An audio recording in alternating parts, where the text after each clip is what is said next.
BJP, Telugu Desam, Janasena సమావేశం ఈరోజు ఏర్పాటు చేసుకున్నాం. ఈ సమావేశానికి బీజేపీ జాతీయ ప్రధాన కార్యదర్శి శ్రీ అరుణ్ సింగ్ గారు, అదేవిధంగా సిద్ధార్థ్ గారు, యూపీ ఆరోగ్య శాఖ మంత్రి గారు, బీజేపీ రాష్ట్ర అధ్యక్షురాలు శ్రీమతి పురంధేశ్వరి మేడం గారు, Janasena political advisory committee chairman Shri Nadendla Manohar గారు కలిసి దాదాపుగా 2 గంటలు సమావేశమయ్యాం.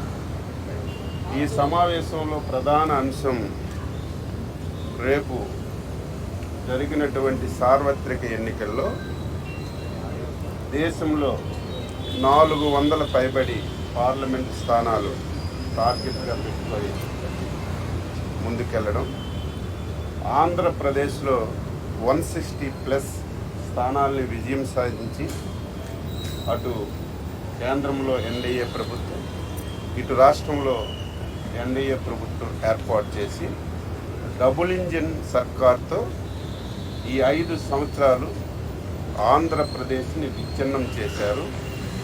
మళ్ళీ ఆంధ్రప్రదేశ్ పునర్నిర్మించాలని ఏకైక ధ్యేయంతోనే ఈరోజు ఈ 3 పార్టీలు కలిసి పనిచేయాలని చెప్పి నిర్ణయం చేశాం. ఇప్పటికే అన్ని స్థానాల్లో, ఏదో తక్కువ తప్ప అన్ని స్థానాల్లో అటు పార్లమెంట్ అభ్యర్థులు కానీ ఇటు శాసనసభ అభ్యర్థులు కానీ ఎంపిక చేసుకున్నాం. ఇప్పుడు 3 పార్టీలు కలిసి ప్రజాక్షేత్రంలోకి వెళ్ళి ఈ ప్రభుత్వం చేసినటువంటి అవినీతిని కానీ అక్రమాలు కానీ ఈ రాష్ట్ర విచ్ఛిన్నం చేసిన విధానాన్ని ప్రతి ఒక్కరికి చెప్పాలనే ఉద్దేశంతోనే 3 పార్టీలు సమన్వయం చేసుకోవాలని ఈరోజు సమావేశంలో నిర్ణయించాం.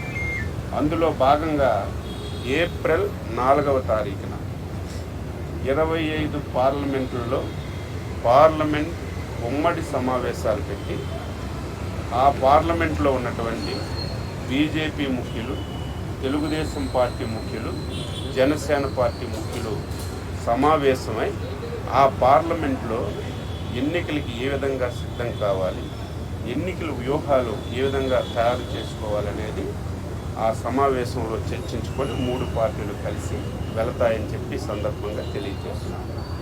అదేవిధంగా ఏప్రిల్ 8వ తారీఖున 175 అసెంబ్లీ నియోజకవర్గాల్లో 3 పార్టీలు ముఖ్య నాయకులు కూర్చొని ఆ అసెంబ్లీలో ఎన్నికల వ్యూహాన్ని తయారు చేసుకోవడానికి సమావేశాలు ఉమ్మడిగా పెట్టాలని చెప్పి నిర్ణయించాం.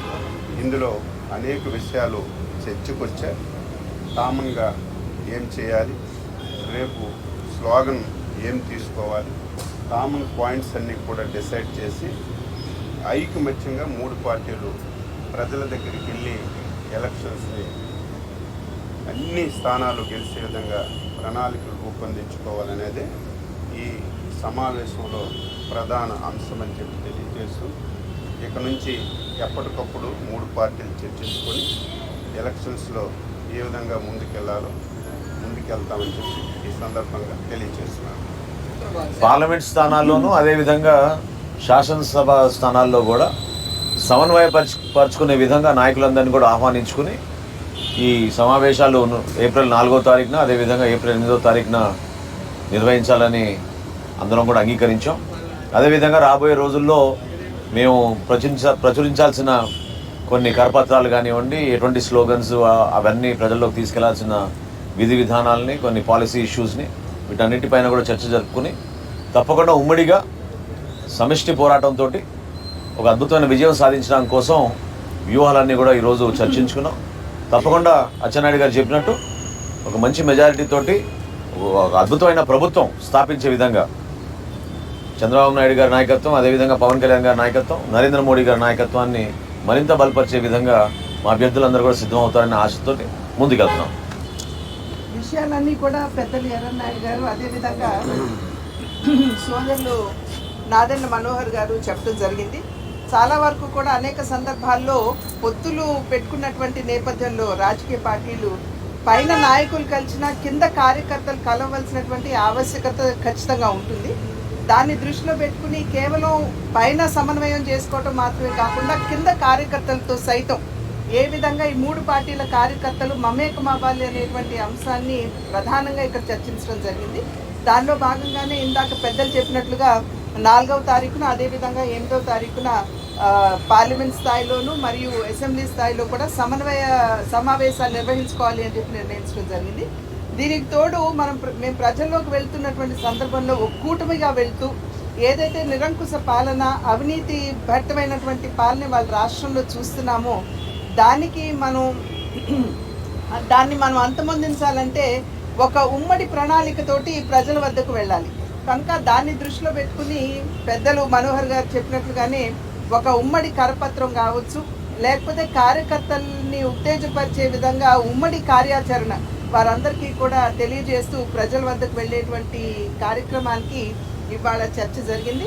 త్వరలో ఏదైతే ఇందాక అన్నామో 4వ తారీఖున 8వ తారీఖున కింద స్థాయిలో కార్యకర్తలతో సైతం ఈ యొక్క సమన్వయ సమావేశాలు నిర్వహించుకున్న తర్వాత ఉమ్మడిగా ప్రజల వద్దకు వెళ్ళి ఒక మంచి పరిపాలనని ఆంధ్ర రాష్ట్రానికి అందిస్తూ ఏదైతే అభివృద్ధికి నోచుకోలేదో ఈ 5 సంవత్సరాలు అభివృద్ధికి తిలోదకాలు ఇవ్వటం జరిగింది. అదేవిధంగా అవినీతి ఏ విధంగా పేటరేగిపోయిందో రాష్ట్రం మనందరికీ తెలియనటువంటి విషయం కాదు. కనుక అటు అవినీతికి అంతమొందిస్తూ అభివృద్ధి ధ్యేయంగా ఈ యొక్క ఒక మంచి ప్రభుత్వాన్ని ఆంధ్ర రాష్ట్రానికి అందివ్వాలి అనేటువంటి ఆలోచనతోటి ఈ కూటమి ప్రజల వద్దకు వెళ్తున్నటువంటి సందర్భంలో ఈ కూటమిని ప్రజలందరూ కూడా ఆశీర్వదిస్తారు.